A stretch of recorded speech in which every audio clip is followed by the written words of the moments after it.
Hey guys, Kerr, and today we're going to be making this super easy face shield guard. Now I know you can't see it in the picture and that's because it's clear, but I promise you it's there. Now I've been trying to figure out what I can possibly do to help those around me and in my community. And so this morning Grafix Plastic reached out to me and had an idea of what we could possibly do together to help people around us in our community and contribute in some small way. Now together we came up with this super simple face shield. I only used a handful of products and I'm going to show you how to make it. Now it was really important to me that this shield was made with only a handful of items because I really wanted to just make it using the things that I had here at home. Obviously I can't go anywhere and buy anything, and I also was trying to take into consideration what others might have in their home. And so it's made out of a piece of plastic. It's also made out of some foam, some elastic, some Velcro, and some rivets. And that's kind of it. Now, at the end of this video, I'm going to give you even more options just in case you don't have one of the items on the list. Now, not only is this made with just a few items, it's also only made in a few steps. So it's really fast and easy to make. And it's a great way to protect yourself if you do choose to go outside, to go to the supermarket, to whatever. Now with that said, this is not a FDA approved shield guard or anything like that.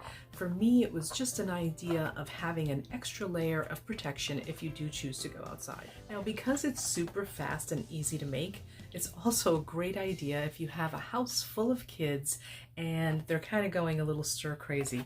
It's a great way. You can have them make their own masks, or better yet, you can have them make some for the community. Now sit back, relax, and I hope that you enjoy this tutorial. First thing I did was cut down that piece of craft plastic into a 12 by 8, and then I rounded the edges using a pair of scissors. Next, I cut out 3 strips of the 1/4 inch foam. Here I used a ruler to measure all of the strips equally, but really you can cut them to whatever width you wish. Next, I cut out 3 strips of the double tack dry adhesive film. If you don't have double tack, you can use any adhesive that you have on hand. I only reached for the double tack because I don't have to wait for the glue to dry. Adhere the 3 pieces of foam using the double tack. When all the foam is adhered together, I just use my hands to shape the foam. It makes it a lot easier when I go to apply it to the craft plastic. Next, I use a black marker just to mark where I'm going to place the holes on the plastic, and then I use a paper punch to add the holes.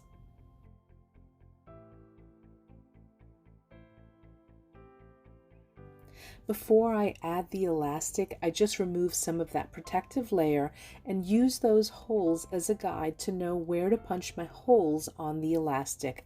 I use the awl just to pierce through the elastic. Next, I feed the bottom part of the rivet through the elastic and the craft plastic. On the other side, I attach the top part of that rivet and then just give it one good whack with my hammer and it's attached.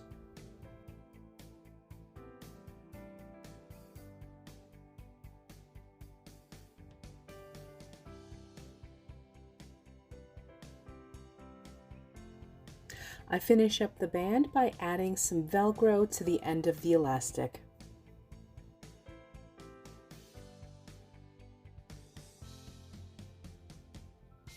Lastly, I remove that layer of protective film and then expose the adhesive on the foam, apply it to my shield, and I am ready to wear this.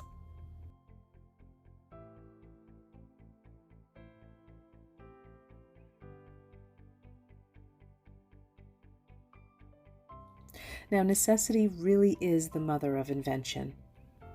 I chose to use craft plastic because it's very durable, it's thick and flexible and easy to use. But if you don't have a craft plastic, you can use any kind of clear plastic. Here's a sheet of clear Duralar, or you can use a page insert that you can cut up and use, or you can use a salad bowl container. If you don't have elastic, you can use a piece of ribbon, or in the case of my first sample, I used a piece of leather trim. Now, if you don't have 1/4-inch foam, you can use styrofoam from packing supplies, or you can do what I did, which was go hunting in the garage, and I found this pipe insulator, and it's made out of foam. I just cut it in half, and it would work perfectly in the shield.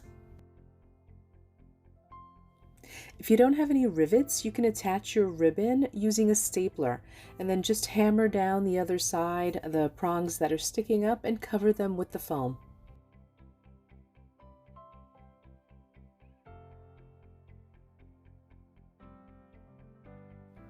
Well, I hope that this tutorial inspired you to make your own face shield.